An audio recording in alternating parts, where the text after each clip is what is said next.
Hello friends, MSc 106 का एक और इम्पॉर्टेंट क्वेश्चन है जो IGNOU exam point of view से बहुत ही ज़्यादा इंपॉर्टेंट है। आप इसे एक बार देख लीजिएगा, हो सके तो ये एग्ज़ाम में पूछ सकता है, इसलिए आप इसे अच्छे से पढ़ लीजिएगा।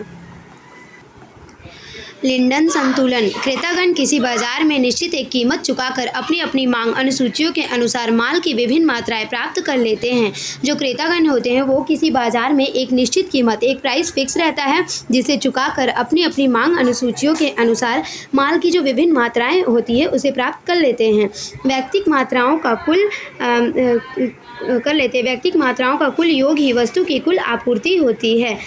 किसी अमिश्रित सार्वजनिक वस्तु के मामले में हर व्यक्ति समान मात्रा प्राप्त करता है और उपभोग करता है और कुल योग भी वही रहता है। चूँकि किसी भी सार्वजनिक वस्तु के लिए विभिन्न उपभोक्ताओं की मांग अनुसूचियाँ भिन्न भिन्न होती है, हम उपभोक्ताओं द्वारा चुकाई जाने वाली कीमतों में भिन्नता की अपेक्षा जो है वो कर सकते हैं।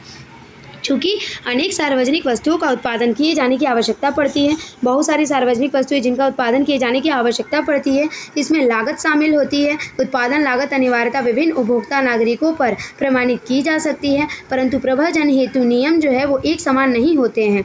नट विक्सेल ने प्रस्ताव रखा कि प्रत्येक सार्वजनिक वस्तु का वित्त पोषण किसी विलक पहचाने जाने योग्य कर द्वारा किया जाना चाहिए। समाज के सभी सदस्यों को ही आपूर्ति की जाने वाली मात्रा एक मत से निर्धारित करनी चाहिए।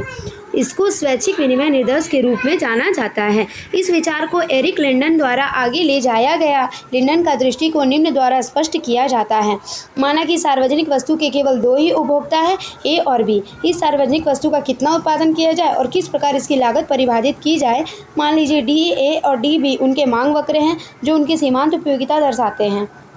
माना एक्स अक्ष निरपेक्ष मानों से बाएं से दाएं मात्रा दर्शाता है, जबकि वाई अक्ष वह कीमत सीमांत उपयोगिता दर्शाता है जो वे इस सार्वजनिक वस्तु की किसी प्रदत्त मात्रा चुकाने को इच्छुक है।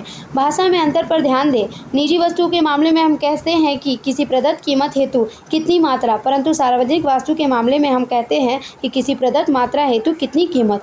इसका अर्थ यह है कि हम किसी भी निजी वस्तु के लिए वैयक्तिक मांग वक्रों को क्षैतिज योग का प्रयास करते हैं, परंतु किसी सार्वजनिक वस्तु के लिए हम शीर्ष योग करते हैं। अगर वीडियो अच्छी लगी हो तो please like and subscribe my channel guys. Thank you.